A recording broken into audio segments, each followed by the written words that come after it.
Bismillah. Assalamualaikum warahmatullahi ta'ala wabarakatuh. Hadratin Nabi Mustafa sallallahu alaihi wasallam, kafatil anbiya wal mursalin wal jami'al muslimin wal muslimat wal mu'minin wal mu'minat, syahidana lahumul Fatihah. A'udzubillahi minasyaitonir rajim. Bismillahirrahmanirrahim. Iyyaka na'budu wa iyyaka nasta'in. Shiratal ladzina an'amta 'alaihim ghairil maghdubi 'alaihim waladdallin. Bismillahirrahmanirrahim. Alhamdulillah nahmaduhu wa nasta'inuhu wa nastaghfiruh. Wa na'udzu billahi min shururi anfusina min sayyiati a'malina. Man yahdihillahu fala mudilla lahu wa man yudlil fala hadiya lahu. Asyhadu an la ilaha illallah wahdahu la syarika lah wa asyhadu anna sayyidana Muhammadan abduhu wa rasuluh. Allahumma salli wa sallim ala sayyidina Muhammad fil awwalin wa sallim radhiyallahu tabaraka wa ta'ala an sadatina ashabi rasulillahi ajma'in wa hasbunallahu wa ni'mal wakil wa la hawla wa la quwwata illa billahil aliyyil azim. Qala rabbi shrah li sadri wa yassir li amri wahlul 'uqdatam min lisani yafqahu qawli amma ba'd. Ya Allah, ya Tuhanku, permudahkanlah bagiku akan segala urusanku, lapangkanlah bagiku akan dadaku, dan bukakanlah simpulan daripada lidahku, agar mereka faham akan kata-kataku.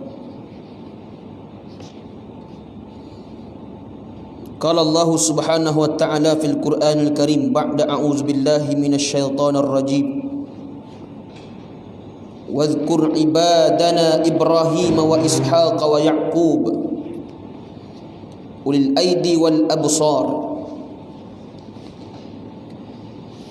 inna akhlasnahum bi khalisatin dzikrad dar wa innahum indana laminal mustafainal akhyar. Sadaqallahul azim. Yang dimuliakan Tuan Imam, Tuan Bilal, saf-saf pimpinan masyarakat, para alim ulama, para asatizah, ustazah, ibu-ibu, ayah-ayah, muslim muslimat yang dirahmati dan dikasihi oleh Allah Subhanahu wa taala sekalian. Selawat dan salam ke atas junjungan besar Nabi kita Nabi Muhammad sallallahu alaihi wasallam. Syukur kita kepada Allah Subhanahu wa taala pada malam ini dapat kita berhimpun dalam rumah Allah Subhanahu wa taala. Bagi menyambung risalah kitab kita pada malam ini, kitab Qisasul Anbiya, pada menceritakan kisah-kisah para nabi. Dan pada malam ini kita nak masuk pada kisah nabi yang seterusnya, iaitu kisah Nabi Ishaq. Kisah Nabi Ishaq alaihissalam ni agak pendek sedikit. Kita akan gandingkan pada malam ni kisah Nabi Ishaq dan juga kisah Nabi Ya'qub sekaligus, insya-Allah. Ayat yang saya bacakan tadi, wazkur ibadana Ibrahim wa Ishaq wa Ya'qub. Perhatikanlah kisah hamba-hamba kami Ibrahim, Ishaq dan Ya'qub. Ulil aidi wal absar. Semuanya mempunyai kekuatan-kekuatan yang hebat dan ilmu-ilmu yang tinggi. Inna akhlasnahum bi khalisatin dzikrad dar. Kami menyucikan mereka dengan menganugerahkan mereka akhlak yang tinggi, iaitu selalu mengingatkan manusia kepada negeri akhirat. Wa innahum 'indana laminal mustafainal akhyar. Dan sesungguhnya mereka di sisi kami benar-benar termasuk orang-orang pilihan yang paling baik. Surah Sad ayat 45 hingga 47. Tentang yang dimuliakan oleh Allah Subhanahu wa taala sekalian, Nabi Ishaq alaihissalam ini ialah anak kepada Nabi Ibrahim alaihissalam Khalilullah, yakni bapa segala nabi, Nabi Ibrahim alaihissalam. Dia lahir daripada isteri yang pertama yang bernama Siti Sarah. Setelah sekian lama Nabi Ibrahim berkahwin dengan Siti Sarah, ketika mana Siti Sarah umurnya 90 tahun, datang 3 orang malaikat. Yang pertamanya malaikat Jibril, yang keduanya malaikat Mikail, yang ketiganya malaikat Israfil. Dia datang bertemu dengan Nabi Ibrahim AS, yang mana ketika itu Nabi Ibrahim umurnya 100 tahun. Ketika dia datang waktu itu, 3 orang malaikat ni memberikan 2 khabar berita. Yang pertama diberikan khabar berita berkenaan dengan berita yang baik. Yang kedua berita yang buruk. Berita yang baik ni kata malaikat Jibril AS ni, wahai Ibrahim, Allah Subhanahu Wa Taala menyuruh aku untuk maklumkan kepada kamu dan isteri kamu bahawa kamu akan mempunyai seorang anak, yang mana anaknya itu daripada Siti Sarah. Maka terkejutlah Nabi Ibrahim ni, sebab umur dia 100 tahun, umur bini dia 90 tahun. Adat-adat katalah orang umur 90 tahun ni tak boleh lah beranak ibu, tak boleh mengandung dah, tak boleh nak melahirkan. Sallallahu alaihi Muhammad, tidak boleh mengandung. Waktu tu Nabi Ibrahim terkejut, dia sujud kepada Allah Ta'ala. Lalu Allah turun wahyu, Allah mengatakan, innama amruhu idza arada syai'an ay yaqula lahu kun fayakun. Wahai Ibrahim, kamu memang merancang, tapi kalau aku kata jadi, maka terjadilah. Sallallahu alaihi Muhammad. Kerana itu aku punya kerja.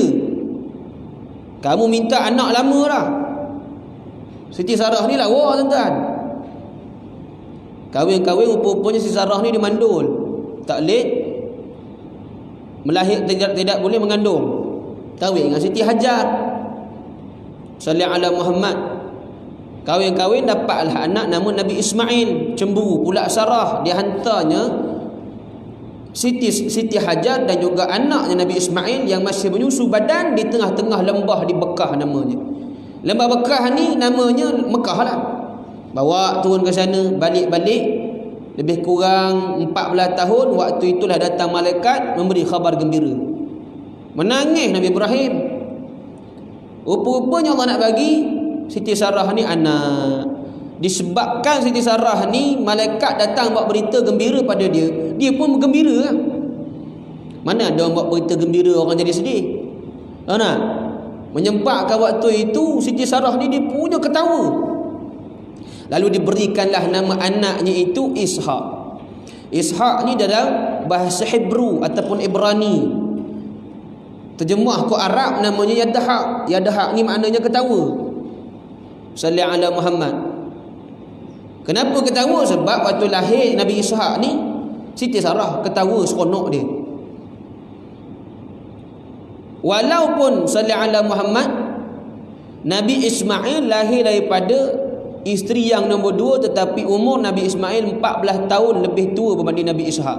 Nabi Ishak ni lahir daripada isteri yang pertama, isteri pertama pula, mak dia yang pertama ni nama Siti Sarah. Tapi tua lagi dah Nabi Ismail 14 tahun. Mana kata Nabi Ishak ni muda 14 tahun daripada Nabi Ismail alaihissalam. Bermula daripada keturunan Nabi Ishak inilah melahirkan keturunan Bani Israel. Bermula daripada keturunan Nabi Ishak melahirkan keturunan Bani Israel. Ataupun hari ni disebut bangsa Yahudi lah yang ada pada hari ni. Daripada isteri yang kedua Nabi Ibrahim yang bernama Siti Hajar, ialah Nabi Ismail alaihissalam melahirkan sallallahu alaihi sayyidina Muhammad, keturunan Nabi Muhammad sallallahu alaihi wasallam. Yang mana sebelum ni saya pernah sebut, daripada keturunan Nabi Ismail itu sampai kepada Adnan. Khilaf ulama, ada mengatakan sampai pada Adnan, sampai selepas daripada Adnan, itulah keturunan yang paling terbaik. Sebab para nabi ni dia bukan boleh kahwin dengan sebarangan orang. Dia mesti kena tengok darjat keturunan dia macam mana, kerana dia nak menjaga nasab dia. Sebab itu daripada peristiwa Nabi Ibrahim dan juga 2 orang isterinya, Siti Sarah dan juga Siti Hajar, waktu tu belum kahwin dengan Hajar lagi. Daripada Mesir dia nak masuk ke wilayah bumi Kan'an di Palestin, dia tanya dulu Hajar, kamu ni betul ke hamba kepada Firaun? Yang merintah Mesir waktu itu ialah Firaun, dinasti yang ke-17, namanya Hyksos. Kita ulang sekali lagi cerita tu, sallallahu alaihi Muhammad. Dia tanya elok-elok pada Sarah ni, Hajar ni, kamu ni betul-betul ke hamba kepada Fir'aun, Hyksos ni? Dia kata, tak, aku sebenarnya anak dia. Lega hati Nabi Ibrahim sebab dia ada niat untuk memperisterikan Siti Sarah waktu itu. Sebab Nabi-Nabi ni dia takkan kahwin dengan hamba, sallallahu alaihi Muhammad. Dia tak, sebab hamba zaman dulu ni golongannya darjatnya rendah, sallallahu alaihi Muhammad. Dia takkan boleh kahwin dengan hamba. Sebab tu kalau orang berketurunan Nabi, dia bukan boleh kahwin dengan sebarangan orang. Kalau dia berketurunan Said dan Syarifah, dia kena cari juga nama Syarifah, nama Said. Sebab apa ustaz? Ulama Indonesia, para habaib di Indonesia, mereka ni ada Rabitah Alawiyin. Rabitah Alawiyin ni makna kata ialah penulis nasab. Kalau betul kamu ni keturunan Nabi, dia ada nama dia bin apa, penghujungnya dia akan sampai kepada siapa? Sayyidina Ali karamallahu wajhah, sallallahu alaihi Muhammad. Mari daripada keturunan Nabi, daripada Sayyidina Ali, isterinya Fatimah Az-Zahra, sallallahu alaihi Muhammad, sampai kepada Rasulullah sallallahu alaihi wasallam. Itu keturunan Nabi. Dia tak boleh kahwin dengan sebarangan orang. Dia jaga nasab. Sebab tu Nabi Ibrahim dia memang ada niat nak kahwin dengan Siti Hajar ni. Memang betul lah, balik-balik rumah memang Siti Sarah suruh kahwin dia. Sebab tu kita ni mampu tak mampu lain cerita. Yang penting kena niat dulu. Sallallahu alaihi Muhammad. Ada pasal niat belum? Haji, tak ada pasal niat. Senyap belaka ni, warak tu wabarqa, sallallahu alaihi Muhammad. Jadi tuan-tuan rahmatan oleh Allah Subhanahu wa taala sekalian. Balik-balik memang kompor. Siti Sarah kata suruh abang kahwin lah dengan Siti Hajar tu. Kahwin-kahwin dapat anak, jealous pula. Bila jealous tu dia bawa Siti Hajar ni pergi ke lembah Mekah. Yang asalnya dulu Mekah ni memang tak ada apa, sallallahu alaihi Muhammad. Padang jarak, padang terkukur. Khilaf ulama, ada yang mengatakan zaman dulu Mekah ni kawasannya hutan belukar, sallallahu alaihi Muhammad. Lahir daripada keturunan Nabi Ismail, Nabi kita Nabi Muhammad sallallahu alaihi wasallam.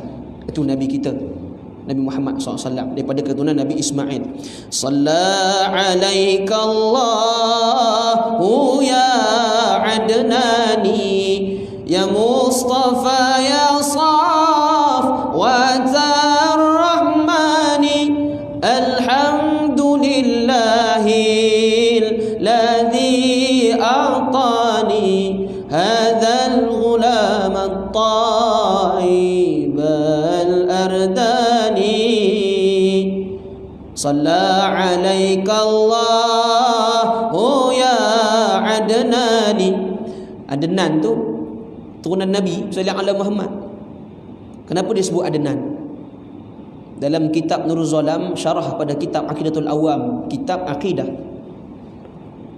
ataupun bahasa orang ini Usuluddin, dan kitab itu menyebut musannif mengatakan bahawa wajib bagi sekalian mukallaf dia kena hafal nasab Nabi sampai Adnan. Cuma khilaf daripada pendapat Imam Malik. Imam Malik mengatakan siapa hafal sampai Adnan hukum dia makruh. Hak satu pendapat tu kata makruh, hak lain semua kata paling kurang hafal sampai Adnan. Wa sayyiduna Muhammadin ibnu Abdillah ibnu Abdil Muttalib ibnu Hashim ibnu Abdi Manaf ibnu Qusay ibnu Kilab ibnu Murrah ibnu Ka'ab ibnu Lu'ay ibnu Ghalib ibnu Fihir ibnu Malik ibnu Nadar ibnu Kinanah ibnu Khuzaimah ibnu Mudrikah ibnu Ilyas ibnu Mudar ibnu Nizar ibnu Ma'ad ibnu Adnan. Setiap bulan aku duk kempen tuan-tuan surah hafal. Dah hafal dah tuan-tuan? Belum lagi? Hafal lagi. Bulan depan saya nyanyi sekali lagi. No? Tuan-tuan, di dalam kitab hal lain sebenarnya bagi tahu dulu kat tuan-tuan waktu cerita kisah Nabi Ibrahim tu. Tapi berapa kali tergantung tu sallallahu alaihi Muhammad. Dibuka lembaran kitab-kitab hak lain, kitab Taurat seumpamanya, Sallallahu alaihi Muhammad dibuka tentang rupanya Nabi Ibrahim ni dia ada 4 orang isteri, bukan 2 orang. Kau tentang mana dengar dah. Hak pertama Sarah, yang kedua Hajar, yang ketiganya nama Qaturah, yang keempatnya nama Hajjun. Qaturah ni Sallallahu alaihi Muhammad dikatakan bahawa dia ni mari daripada keturunan kelompok Sallallahu alaihi Muhammad, satu kaum yang badan mereka besar-besar.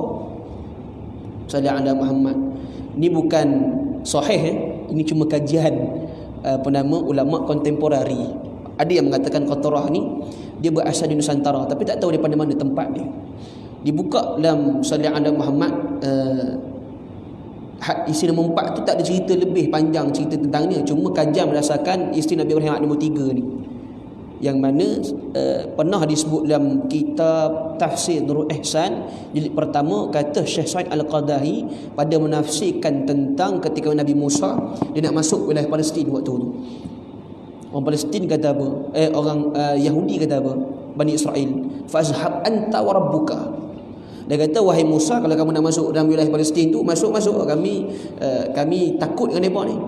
Kalau menang kami masuk, kalah kami belah, cabut lari. Sallallahu alaihi Muhammad, kami stay kat sini. Itu yang Nabi Musa geram dengan Bani Israel ni, sampai Allah turun wahyu, turun malaikat Israel, suruh tanya, bagi pilihan pada Nabi Musa, ditanyakan sama ada 2, nak minta tangguh umur ke, ataupun nak minta umur yang dia telah ditakdirkan Allah Ta'ala. Beralih dah sepak sekali malaikat, tercabut biji mata dia. Sallallahu alaihi Muhammad. Dia dalam hadis gharib nama dia, Sallallahu alaihi Muhammad. Hak cerita tu kenapa Yahudi takut sangat nak masuk Palestin. Kerana waktu itu di dalam Palestin ni rupa-rupanya adalah kelompok kaum daripada keturunan ayah nenek moyang mereka yang ketiga, namanya Qaturah. Mereka ni bangsa yang sangat hebat, yang mana sampai ke hari ni Yahudi amat gerun dengan kaum ni Sallallahu alaihi Muhammad. Sampai ulama ada kaji ni, siapa kaum ni, yang mana mereka ni bila mereka mengangkat pedang, bila mereka berjuang tak pernah kalah Sallallahu alaihi Muhammad. Bila mana mereka ni berperang, Sallallahu alaihi Muhammad tak pernah kalah, dan Yahudi sangat takut pada kaum ni Sallallahu alaihi Muhammad. Sampai mereka ni Yahudi ni depa sampai zaman Nabi Daud alaihissalam, akhirnya barulah dapat wilayah Palestin tu. Zaman Nabi Daud baru dapat. Waktu itu pun Nabi Daud baru umur lebih kurang 18 tahun 19 tahun Sallallahu alaihi Muhammad. Benar? Sampai ada mereka ni Allah sesatkan mereka. Benar? Sampai ke hari ni bangsa yang telah lama hilang Sallallahu alaihi Muhammad. Tuan-tuan dirahmati oleh Allah Subhanahu wa taala sekalian. Itu sedikit sebanyak keturunan Nabi Ibrahim alaihissalam. Poin pada malam ni kita nak cerita isteri yang pertama Siti Sarah lahir keturunan Bani Israel, namanya Ishaq. Baik. Dalam ayat yang tadi Allah mengatakan bahawa dalam surah Sad ayat 45 hingga 47, 3 keturunan ni, Ibrahim, Ishaq dan juga Ismail ni ialah keturunan yang begitu Ibrahim, Ishaq dan Yaqub, keturunan yang paling hebat. Baik. Nabi Ishaq alaihissalam ni sampailah dia ketika mana dia membesar, darjat dan kemuliaan Nabi Ishaq alaihissalam ni tidak disangka lagi lah. Ketika waktu dia membesar itu, misalnya dia kahwin dengan seorang perempuan namanya Rifqah. Bila berkahwin ni dapat anak kembar. Anak kembar yang pertama abang yang nama Aisu namanya. Anak kembar Aisu. Aisu ni abang. Dia ada dapat seorang kembar lagi namanya Yaqub. Yaqub ni lah Nabi Yaqub alaihissalam. Dan Nabi Yaqub ni dia ada gelaran dia, tuan-tuan. Gelarannya ialah Israel. Bermula daripada Nabi Yaqub ni, nama Israel ni. Israel ni dia bahasa Ibrani juga. Isra maknanya hamba, El ni maknanya Allah. Bila dicampur jadinya hamba Allah. Bermula daripada Nabi Yaqub ni lah yang melahirkan keturunan 12 keturunan Bani Israel Sallallahu alaihi Muhammad. Macam manakah boleh jadi keturunan tu? Baik. Satu hari disebut dalam kitab sirah Imam Ibnu Kathir, pendapat ulama mengatakan bahawa satu ketika Rifqah ni mak Nabi Yaqub ni dia sayang Nabi Yaqub, manakala Nabi Ishaq dia lebih sayang Aisu, hak abang ni. Satu hari Nabi Ishaq dia panggil kedua-dua orang anak dia. Dia kata Yaqub dan Aisu, ayah hari ni nak makan, dia kata. Ayah teringin nak makan kambing, katanya Sallallahu alaihi Muhammad. Kemudian kedua-dua orang ni Sallallahu alaihi Muhammad akhirnya pergilah. Hak Aisu dia masuk dalam hutan, manakala Hak Yakub ni awal-awal lagi mak dia sayang kat Yakub ni, akhirnya dia bagikan seekor kambing peliharaan di belakang rumah. Dia pergi akhirnya sembelih lah. Sembelih tu tuan-tuan. Hak Aisu ni masuk dalam hutan pergi berburu. Tak kena nasib, tak dapat lah hari tu. Hak Yakub ni depan tepi belakang rumah je, sembelih dah siap.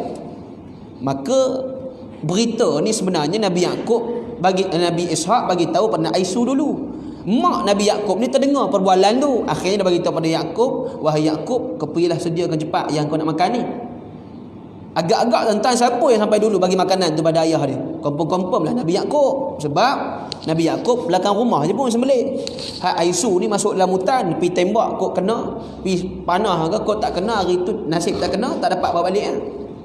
Jadi waktu itu bila Aisu dah balik, rupa-rupanya Nabi Yakub dah siap bagi makan dah kat pak dia. Marilah perasaan cemburu Aisu ni kepada Nabi Yakub AS. Tak guna betul. Ayah bagi tahu kat aku, dia pula bagi makanan tu kan. Dalam alam Muhammad kira tak puas hati lah ni. Sama cerita macam kisah Bunyamin dan juga Nabi Yusuf. Sama juga cerita dengan Qabil dan Habil. Isu tak puas hati di antara adik-beradik dalam alam Muhammad. Benda ni dah berlaku dah sejak zaman dulu. Jadi waktu itulah ringkas cerita Nabi Isa AS dia puji Nabi Yakub depan Aisu. Waktu itulah mari perasaan tak puas hati Aisu, dan dia berkata dalam dirinya, kalaulah satu hari nanti orang semua tak dalam rumah, aku dan Yakub saja berdua, aku akan bunuh dia, katanya. Bila dia cakap macam tu, mak dia Rifqah terdengar kata-kata dia tu. Akhirnya disuruh Nabi Yakub, wahai Yakub, abang hang ni ada niat jahat kat hang ni. Hang pilah balik ke Faddam Aram, tempat mana tok hang dulu duduk di sana di Iraq. Hang pi ke sana, dan hang jangan balik dalam alam Muhammad, hang pi ke sana. Pilah sana, hang pi berjumpa dengan abang kepada mak, namanya Laban, ataupun disebut dalam kitab surah Laman namanya. Hang pi sana, hang pi jumpa dengan dia. Sebab takut nanti abang hang bunuh hang nanti. Dia pun lari. Tuan-tuan dirahmati oleh Allah Subhanahu Wa Taala. Bagaimanakah dengan Aisu ini? Aisu ni akhirnya bapaknya Isa dapat tahu perangai dia nak pergi bunuh adik dia. Akhirnya dia rasa takut. Aisu pun melarikan diri. Dia lari ke mana? Wallahu taala a'lam. Setengah pendapat ahli sejarawan mengatakan Aisu ni dia lari ke sebelah Rom dan Parsi, dan daripada keturunan Aisu ni melahirkan keturunan-keturunan orang-orang putih yang ada di belah-belah Eropah sana. Jadi Nabi Yakub dia lari ke Faddam Aram, tempat tok dia dulu. Siapa dia? Nabi Ibrahim AS. Ada setengah pendapat ulama mengatakan bahawa waktu itu sallallahu alaihi Muhammad, Nabi Ibrahim masih hidup lagi. Ada pendapat kata Nabi Ibrahim sudah tidak ada. Jadi dia pun sampai ke Faddam Aram. Di tengah-tengah perjalanan itulah dia rasa penat, rasa letih. Tuan-tuan bayangkan, daripada Palestin tuan-tuan nak pergi ke Iraq punyalah jauh. Asal tempat tok dia dulu, dia nak pergi ke sana. Baik. Dia pun berjalan Nabi Yakub AS ni siang malam, bila rasa penat dia berehat, sampailah dia sampai di satu tempat sallallahu alaihi Muhammad, lalu dia tidur sejenak di bawah pohon pokok. Tengah-tengah dia tidur tu tuan-tuan, sallallahu alaihi Muhammad, dia tidur punya penat, sehingga kan Allah datangkan wahyu dalam mimpinya. Yang mana kebanyakan para nabi ni ada yang wahyunya itu datang daripada mimpi, ada yang wahyunya itu direct daripada Allah Taala. Seperti Nabi Musa bertemu dengan Allah Ta'ala, nak berkata-kata dengan Allah Ta'ala di Bukit Tursina, dapat wahyu di sana. Ada setengah para nabi mendapat wahyu melalui perantaraan malaikat Jibril AS, seperti Nabi kita Nabi Muhammad SAW. Nabi Yakub dapat wahyu daripada mimpinya. Sebab itu kalau tuan-tuan waktu saya pergi ke Marang dulu, pernah menadah kitab dengan Tuan Guru Haji Abdul Hadi. Tok Guru Haji Hadi ni dia kalau dia pernah pesan, dia kata kalau tuan-tuan sallallahu alaihi Muhammad nak tafsir mimpi, tuan-tuan cari satu kitab, nama kitab tu sallallahu alaihi Muhammad. Allahumma salli ala, lupa nama kitab tuan-tuan. Sekejap saya tengok sekejap, no.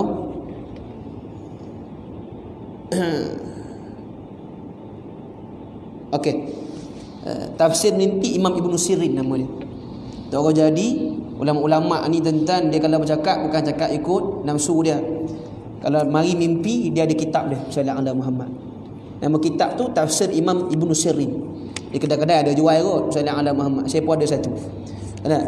Apa-apa kadang-kadang mimpi ni ada mainan tidur. Tapi kata Nabi SAW, mimpi itu, kalau mimpi itu baik datang daripada para malaikat, kadang-kadang ada ilhamnya tersendiri. Tambah-tambah lagi kalau ilmu petua orang dulu-dulu, ada je maksud-maksud tertentu dia. Dengan syarat mimpi itu misalnya pada waktu malam. Kau nak tahu mimpi itu betul tak tidak? Pertama waktu malam, yang kedua kita ingat mimpi itu, yang ketiga mimpi itu datang berturut-turut. Sallallahu alaihi Muhammad. Kalau di belah Kemunting dulu ada seorang nama dia Syekh Usman.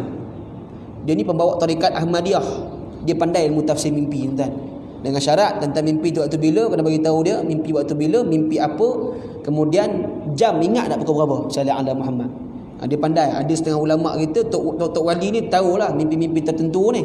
Sallallahu alaihi Muhammad. Dalam kitab Imam Ibn Sirin pun memang detail apa tandanya kita mimpi tok guru, kita mimpi ulama, kita mimpi tok wali, tentang mimpi tentang terbang, Sallallahu alaihi Muhammad. Nah, ada maksudnya tuan-tuan. Nah, dengan syarat mimpinya itu kadang-kadang dia berulang kali. Mimpi mainan tidur, ada berkait dengan jin, saka, sihir dan sebagainya, semuanya ada makna tersendiri. Dan mimpi ni Sallallahu alaihi Muhammad tidaklah boleh kita jadikan dia sebagai dalil, tetapi Sallallahu alaihi Muhammad kita boleh gunakan ia 100% tak boleh nak percaya sangat, tetapi Sallallahu alaihi Muhammad dalam istilah berjaga-jaga kita kena ambil tahu juga perihal mimpi ni, kerana perihal mimpi ni dah datang sejak zaman Nabi dulu. Kalau lah mimpi ni betul, semuanya tak betul, takkanlah Allah nak datangkan wahyu melalui mimpi kepada Nabi Yaqub AS ketika waktu dia tidur. Waktu itulah Allah lantik dia sebagai seorang Nabi. Sallallahu alaihi Muhammad. Setelah dia terjaga daripada tidurnya, maka ketika itulah dia merasa hatinya lapang. Mula-mula dia rasa lemah pula, dia rasa macam nak patah balik pula, nak patah balik jauh pula. Sebab jauh perjalanan tu tuan-tuan. Nah, negara Arab ni kalau panas dia bukan macam panas negara kita ni. Negara Arab ni 3-4 kali ganda panas lah tuan-tuan. Sallallahu alaihi Muhammad. Kalau malam tu sejuk, bukan sejuk biasa-biasa tuan-tuan, sejuk gila tuan-tuan. Gila pun tak sejuk macam tu. Sampailah dia berjalan, akhirnya bila dapat mimpi tu hatinya rasa lapang dan dia pun rasa tenang, lalu dia meneruskan perjalanan dia. Sampailah dia mendapat menjumpai pedagang-pedagang, penggembala-penggembala kambing, dan dia sampai di satu kampung. Sallallahu alaihi Muhammad. Sampai di kampung itu, tuan-tuan dirahmati oleh Allah Subhanahu Wa Taala, Nabi Yaqub ni dia terjumpa seorang perempuan yang mana dia ni tengah mengisi air di satu perigi. Sallallahu alaihi Muhammad. Akhirnya Sallallahu alaihi Muhammad, perempuan itulah yang bernama Rahil. Dia pun bertanya, Sallallahu alaihi Muhammad, kamu kenal tak apa nama kat kampung ni ada seorang pakcik nama dia Laban ataupun Laman. Perempuan dia kata, saya kenal sangat dengan pakcik tu. Akhirnya pun dia bawa rupa-rupanya tu bapak dia Sallallahu alaihi Muhammad. Oh, bapak encik punya kan Sallallahu alaihi Muhammad. Maka waktu itulah Nabi Yaqub dia suka kat Rahil ni. Sallallahu alaihi Muhammad, dan dia ada niat untuk mempersterikan Rahil. Tambah-tambah bujang ni. Kena cepat-cepat tu. Sallallahu alaihi Muhammad. Jangan tunggu lama-lama. Sallallahu alaihi Muhammad. Jadi dia ada niat dah untuk mempersterikan Rahil ni. Maka pada ketika itulah Sallallahu alaihi Muhammad lama dia bekerja dengan pakcik dia ni, pakcik Laman ni, dia kerja mengembala kambing. Sallallahu alaihi Muhammad, pakcik dia sama macam kisah Nabi Muhammad sallallahu alaihi wasallam. Lama hampir 7 tahun tuan-tuan, 7 tahun Sallallahu alaihi Muhammad. Hampir dah dekat 7 tahun tu akhirnya dia berniatlah untuk kahwin dengan Rahil ni. Tapi biasalah orang zaman dulu ni, kebiasaan orang Arab, dia tak akan kahwinkan anak adik dengan dia tak akan kahwinkan anak beranak dulu sebelum kakak hak sulung kahwin dulu. Jadi kata pak dia, hang kahwinlah dulu dengan Laya ni. Laya ni bukan tak lawa jugalah, tapi lawa lagi Rahil. Lepas tu ni tips lah kalau nak pilih bakal isteri esok, tengok, kalau tengok adik dah memang puas dengan adik, tengok kakak, takut kakak lebih cantik daripada adik, lagi menyesal kot. Sallallahu alaihi Muhammad. Tengok bagi puas halu. Dah tengok dua-dua adik beradik, tengok mak pula, takut mak lagi lawa pada anak. Kacau pula. Sallallahu alaihi Muhammad. Gurau ikut tuan-tuan. Sallallahu alaihi Muhammad. Jadi tuan-tuan rahmatan Allah Subhanahu Wa Taala, waktu itulah kahwinlah dengan Laya ni. Dah lama sikit kahwin, akhirnya maharnya bukan susah pun zaman dulu, bukan susah orang Pak Arab ni. Kau nak kahwin dengan anak aku, kau jadi 7 tahun pengembala kambing. Dah cukup. Sallallahu alaihi Muhammad. Zaman sekarang jangan kira. Sallallahu alaihi Muhammad. Semua kena loan hari ni tuan-tuan. Jangan susahkan menentu kita. Sallallahu alaihi Muhammad. 20 ribu dah kakak ni SPM baru 20,000 tuan. Diploma tu 30,000 apa letak tu. Macam main kata misalnya ala Muhammad.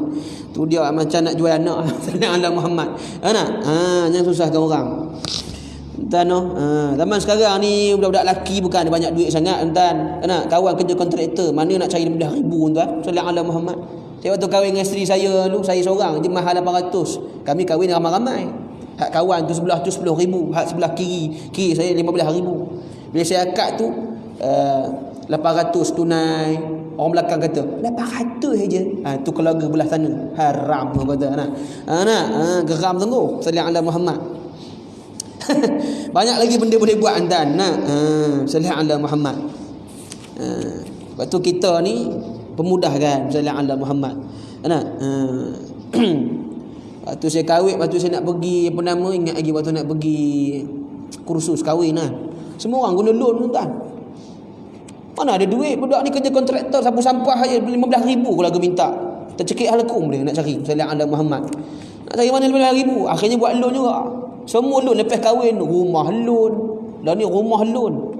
Apa nama kereta loan, apa lagi? Aku tak tahu nak sebut dah. Kahwin pun loan. Penceramah tu siapa yang buat loan nak kahwin angkat tangan. Semua angkat tangan. Saya dengan seorang brother tu dia tak angkat tangan. Tu pun brother tu tidur haram tu. Aku seorang je angkat tangan tuan. Sallallahu alaihi Muhammad. Rupanya kawan tu tidur main loan tuan sekarang ni main-main tuan.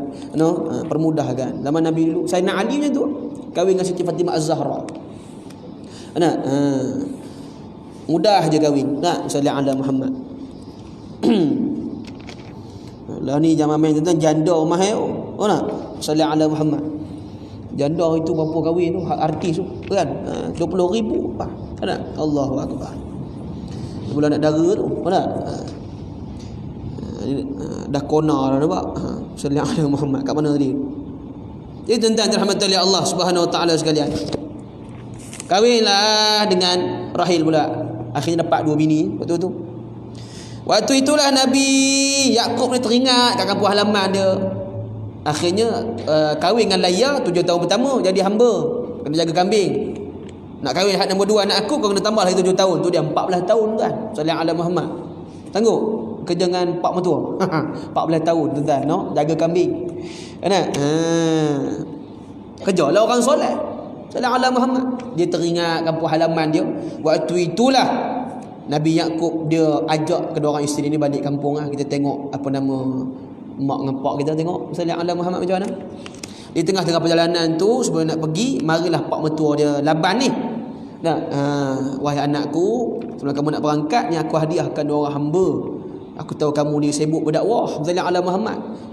Aku ambil 2 orang hamba ni untuk jaga kedua orang isteri kamu. Yang pertama Layah dihadiahkan seorang hamba yang bernama Zalfah. Zalfah ni dia hamba kepada isteri hang yang pertama nama Layah, kata Laban ni pak cik dia ni ataupun pak mertua dia ni. Hak nombor 2 ni namanya Balhah ni kerjanya untuk menjaga isteri kamu. Hak nombor 2 nama Rahil ni. Jadi Nabi Yakub pun seronoklah sebab ada orang tolong jaga bini dia.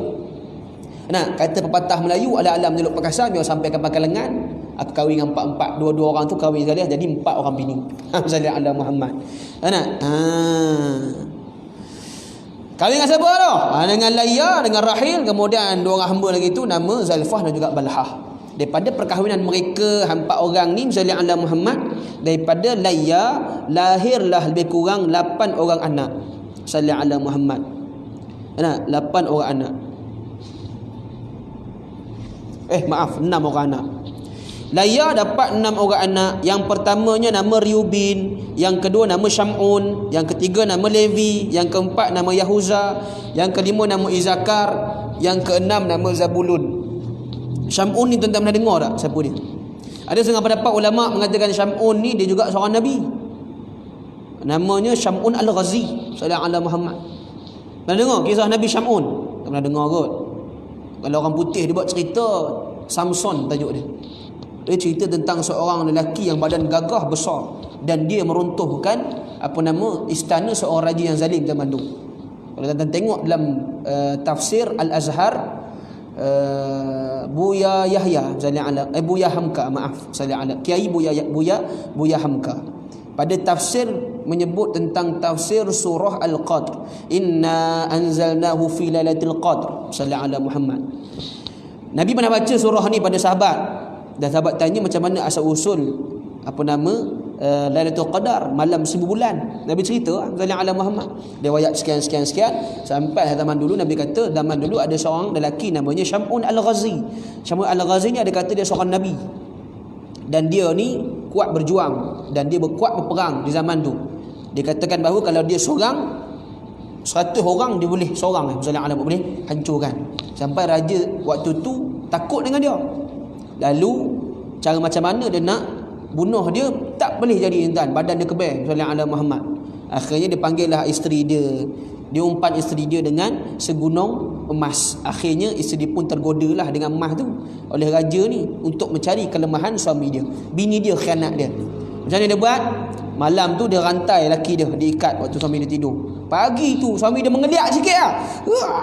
Perak sekali. Habis tuan. Mengeliak sikit, bukan tak ada nak beria-ria, tak ada nak mengeliak sikit, rantai habis putus.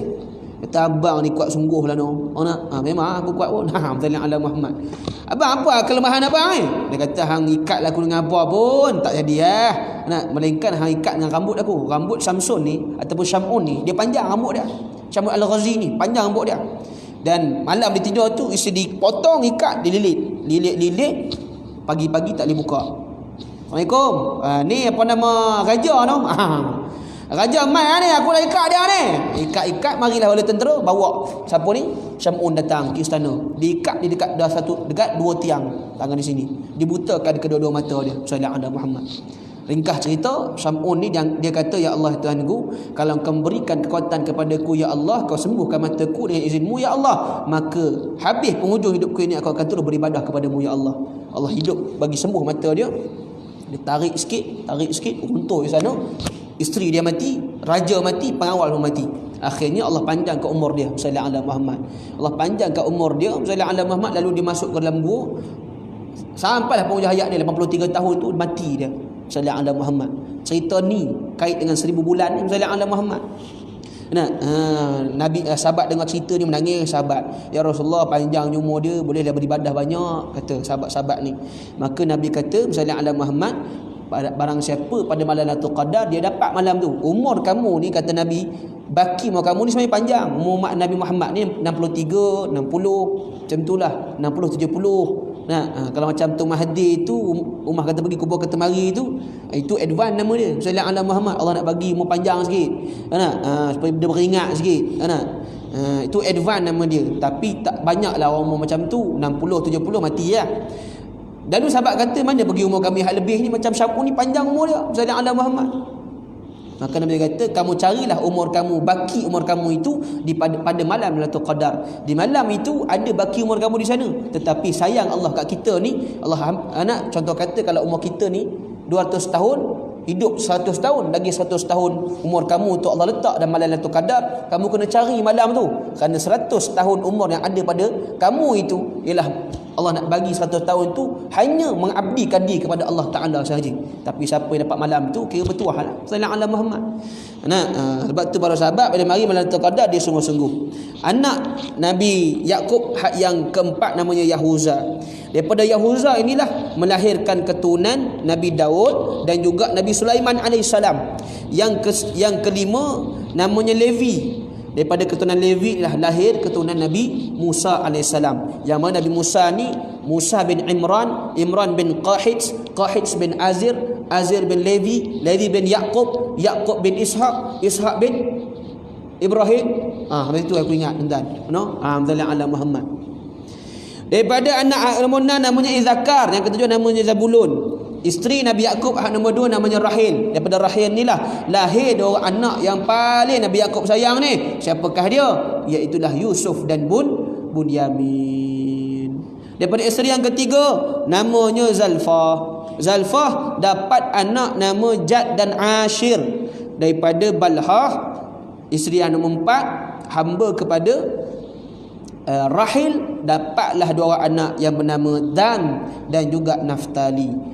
Dicampur semua dapatlah lebih kurang 12 orang 12 orang inilah yang disebut sebagai keturunan, 12 orang keturunan Bani Israel. Itulah asal usul Bani Israel. Adakah Bani Israel yang ada pada hari ini di Israel ni itulah Yahudi yang sebenar, Bani Israel yang sebenar? Tidak. Sallallahu alaihi Muhammad. Nah, dan dia di setiap zaman ni dia berpecah. Ada yang mengatakan bahawa Israel yang ada pada hari ini, Yahudi ni dia terpecah pada dua. Yang pertama Yahudi Nazi, yang kedua Yahudi Mizrahi. Yahudi Mizrahi, mereka ni dah lama berpendapat bahawa bumi Palestin bukan lagi milik mereka. Sallallahu alaihi Muhammad. Nah, tetapi Yahudi Nazi ni berpecah. Ada pendapat yang mengatakan bahawa Yahudi Nazi ni lah mari selepas daripada seorang lelaki yang bernama sallallahu alaihi Muhammad, Musa Samiri. Musa Samiri, kenal dia? Waktu Nabi Musa balik daripada Bukit Tur Sina, tengok kawan dia sembah bala kan. Waktu tu dia tanya, siapa punya kerja ni? Rupanya Musa Samiri. Musa Samiri ni siapa dia? Musa Samiri ni hamba tukang sihir pada Firaun yang pernah kata Nabi Musa mengalahkan Firaun hampir 200,000 bola tentera ataupun tukang sihir. Waktu tu Nabi Musa berjaya kalahkan, semua masuk Islam lah ke? Yang lari siapa dia? Seorang je, nama dia Musa Samiri. Dia lari waktu Nabi Musa pergi berkhalwat dengan Allah Ta'ala di Bukit Tur Sina. Dia mari datang menyesatkan kembali kaum Israel menyembah patung berhala. Dibuat lembu daripada emas dan juga disuruh orang Bani Israel sembah. Sebab Bani Israel ni asal usul keturunan mereka dulu mereka pernah menyembah berhala sebelum kedatangan Nabi Musa AS. Jadi bila kawan dia duk perangat gitu, dia pun sembah kembali. Sembah waktu tu Nabi Musa datang, taubat zaman tu kena bunuh diri. Sallallahu alaihi Muhammad. Mati habis sallallahu alaihi Muhammad. Sampai ulama pun tak kaji manakah kumpulan Musa Samiri ni, daripada mana keturunan dia, dan selepas tu dia pergi ke mana, ulama tak kaji langsung. Dan mereka hari ni dah beranak pinak. Ada pendapat ulama yang mengkaji tentang ilmu eskatologi dan juga ilmu peristiwa akhir zaman ataupun umum yang disebut sebagai ilmu fitan. Yahudi yang ada ini ialah keturunan daripada Musa Samiri. Yang mereka ni keturunan jahat. Yahudi Nazi, mereka berusaha supaya upaya mungkin untuk masuk ke Palestin pada hari ini. Yahudi Mizrahi, bilakah mereka dibunuh? Waktu zaman Hitler dulu. Sallallahu alaihi Muhammad. Hitler ni Yahudi juga, tapi dia Yahudi Nazi. Bila mana dia bantai habis orang Yahudi waktu tu. Yahudi hak tu Yahudi Mizrahi, boleh korang kata baik jugalah. Hak mereka ni masih lagi berpegang dengan kitab-kitab lama. Benar? Jadi mereka ni dibunuh habis, dibantai. Jadi PBB dapat tengok bahawa habis orang Yahudi mati belaka ni. Padahal yang bunuh tu Yahudi juga, bunuh Yahudi. Akhirnya diwujudkanlah satu kawasan kecil saja di bumi Palestin. Kecil je waktu tu. Sallallahu alaihi Muhammad. Akhirnya mereka naik tocang besar. Akhirnya Palestin dah tak ada dah di atas peta bumi ni. Kalau tuan search dalam Google map apa ke, search Palestin tak ada. Yang ada cumalah satu kelompok kecil disebut sebagai Gaza. Palestin tak ada dah. Sallallahu alaihi Muhammad. Tanah haram Israel yang ada pada hari ini. Cukup jahat. Mereka merancang sekian lama untuk melemahkan umat Islam di atas muka bumi ini. Satu persatu mereka buat. Sebab tu kita kalau cerita orang kita zaman ni lah, wallahu taala a'lam lah. Kalau cerita pasal Imam Mahdi, cerita pasal sallallahu alaihi Muhammad, apa nama akhir zaman ni, ada orang dia malas nak dengar kan. Padahal ni lah zaman dia sallallahu alaihi Muhammad. Alah sikit-sikit Dajjal, sikit Yahudi. Dah ni dah zaman dia nak cerita pasal apa? Sallallahu alaihi Muhammad. Orang ini suka kalau bab fiqh cerita pasal kahwin ni. Buka kitab sikit nyanyi, buka kitab sikit nyanyi. Wahai cik adik, makcik belakang korek. Seronok kan main sallallahu alaihi Muhammad. Cerita bab fitnah akhir zaman, siapa nak dengar tuan? Cerita bab apa nama sallallahu alaihi Muhammad, ilmu tauhid lagilah sebab mengantuk. Allah itu wujud. Wujud itu maknanya ada, lawannya tiada. Lalah dia pun tiada. Tidurlah dia, tak ada lah tu nama dia sallallahu alaihi Muhammad. Siapa nak dengar? Sallallahu alaihi Sayyidina Muhammad. Padahal ilmu fitan ni ilmu yang dititik beratkan oleh para alim ulama. Ada ustaz-ustaz dia kata kita ceritalah bab kebangkitan Islam. Ini semua konspirasi. Konspirasi pada otak apa? 141 hadis tentang peristiwa akhir zaman tu nak campak ke mana? Cerita tentang Imam Mahdi, cerita tentang Dajjal sallallahu alaihi Muhammad. Kita dah duduk zaman tu lah tuan-tuan. Satu lagi saya nak pesan pada tuan-tuan. Teori demokrasi dan sallallahu alaihi Muhammad. Sallallahu alaihi Muhammad. Demokrasi ni dia siapa yang sallallahu alaihi Muhammad majoriti, maka dia akan naik sallallahu alaihi wasallam menjadi pemimpin sallallahu alaihi Muhammad. Tuan-tuan perhati tak perhati? Itulah teori dia sallallahu alaihi Muhammad. Siapa yang ada majoriti maka dia naik. Tapi tuan-tuan kena tengok, demokrasi ni dia dah berada di penghujung dah sallallahu alaihi Muhammad. Bila mana teori hak asal tak guna dah. Siapa yang ada majoriti boleh naik. Tapi PAS boleh memerintah dalam keadaan tak ada majoriti ataupun sistem demokrasi ni dah macam tak diguna pakai dah sallallahu alaihi Muhammad. Kita guna sistem apa? Sistem beraja sallallahu alaihi Muhammad. Mana kata siapa yang tak ada majoriti pun boleh naiklah jadi pemerintah. Menunjukkan bahawa apa? Demokrasi ni dah berada di penghujung dah sallallahu alaihi Muhammad. Sedar ataupun tidak sallallahu alaihi Muhammad. Jadi dah sampai penghujung dia, demokrasi ni dah akan habis sallallahu. Macam tu saja. Lalu siapa yang akan merintah dunia? Imam Mahdi sallallahu alaihi Muhammad. Hadis dia banyak, tanda-tanda saya malah nak cerita, takut orang tak percaya. Sallallahu alaihi Muhammad. Saya cerita dalam masjid tuan, dia boleh beralih tuan. Dia kita dah akhir zaman Imam Mahdi. Dia pusing, haram dia kata. Ini hadis kan orang dah baca dalam kitab Imam Ibn Hajar Al-Haytami fi mukhtasar fi alamatil Imamul Mahdi Al-Muntazar. Apa dia tanda Imam Mahdi nak keluar ni? Berlaku 2 gerhana serentak dalam setahun di bulan Ramadan. Dah berlaku dah pada tahun 1841, 1842. Lain kata Imam Ibn Hajar Al-Haytami apa dia? Berlaku ekor bintang yang datang sallallahu alaihi Muhammad mengelilingi bumi. Dah berlaku dah kata saintis pada tahun 2003. Kalau tuan-tuan cuba tolak tengok 1841 maaf 1941 2020 tolak 1941, berapa bilangan dia? Aku matematik kurang sikit. Sallallahu alaihi Muhammad 39 tahun. Betul? 39 tahun. Dalam hadis sebut apa dia? Banyak saya tak nak baca lah kitab tu, adalah kitab tu matan dia tu. Imam Mahdi dah akan dilantik jadi pemerintah ketika umurnya 40 tahun. Lagi setahun dia dilantik jadi bai'ah. Sallallahu alaihi Muhammad. Dan tentang hari ni banyak ulama-ulama dah sebut pasal kebangkitan Islam. Jadi orang tak sedar sallallahu alaihi Muhammad peristiwa ni. Setiap 1 tahun akan lahir seorang mujaddid yang akan membela Islam, yang akan menegakkan negara Islam di atas muka bumi, menyatukan semua orang sallallahu alaihi Muhammad di atas satu payung ahli sunnah wal jamaah, Asy'ariyah wal Maturidiyah. Lah jatuh Islam ni bila? 1924 Turki Uthmaniyah. 2020 tolak 1924. 96 tahun. Lagi 4 tahun dah sallallahu alaihi Muhammad.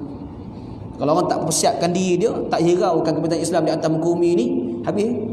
Kita pun layu sallallahu alaihi Muhammad. Sebab Indonesia dah sebut tentang peristiwa akhir zaman ni. Sebab kebangkitan Islam akan bangkit pada sana, dan waktu itu dia akan menghimpunkan semua umat Islam ni dalam satu payung. Sebab rumpun Melayu ni bukan hanya ada di Malaysia. Rumpun Melayu ni luas sampai ke Fatani, sampai ke Indonesia. Di Aceh berapa ramai orang Melayu sallallahu alaihi Muhammad. Nusantara ni bila dia bergabung tuan tengok di Indonesia dia peperangi siapa? PKI ni Parti Komunis Indonesia. Di Malaysia kita DAP. Saya tak tahulah kod DAP dengan Cina sini dengan Cina sana. Cuma Cina sana depa masih lagi terkait dengan perlembagaan yang keras. Di sana Cina sana muka Cina lah, tapi nama Indon. Sugiarto, apa lagi? Wawonto, Momoto. Aku pun tak tahu lah tuan. Depa tak boleh bagi nama Cina depa, tak boleh satu. Cakap pun tak boleh cakap Cina, kena cakap bahasa ibunda Indonesia lah. Tapi kita sini memang bagi belaka, tanah bagi, nama dapat, IC dapat. Tu kata orang Melayu ni bagus. Sallallahu alaihi Muhammad. Apa Cina nak bagi kan sallallahu alaihi Muhammad. Sampai tanah habis kita jual belaka. Mana? Tu DAP punya perangai tuan sallallahu alaihi Muhammad. Mana? Sebab tu Tok Haji Hadi ni memang bapa penyatuan ummah lah orang panggil sallallahu alaihi Muhammad. Kerana dia nak menyatukan. Bila berlaku krisis di Perak ni sallallahu alaihi Muhammad, Tok Haji Hadi yang main peranan tuan. Nak menyatukan balik orang Melayu ni. Kita tak kisah, depa main isu pula. Dia kata, alah senanglah cakap, cuba hampa pergi bergabung dengan PAN tengok. Kita kata boleh, kita bergabung dengan PAN tak ada masalah. Dengan syarat sallallahu alaihi Muhammad, PAN ni kena terima Islam, tolak DAP. Itu dia pendiam sallallahu alaihi Muhammad tak nak cakap apa. Itulah tak pilah. Tapi ulama ni memang main peranan tentang sallallahu alaihi Muhammad dalam isu ni. Akhirnya buat perjanjian semula, bersatu PAH dan juga UMNO bergabung semula. Sallallahu alaihi Muhammad buat kerjasama semula. Sebab apa? DAP punya pasal. Waktu tu Lim Kit Siam punya seronok tuan. Dia kata kalau Perak kita boleh jatuhkan, takkan parlimen kita tak boleh bubar betul ala Muhammad. Seronok lah dia orang tu. Tapi mereka merancang tuan-tuan. Allah juga merancang.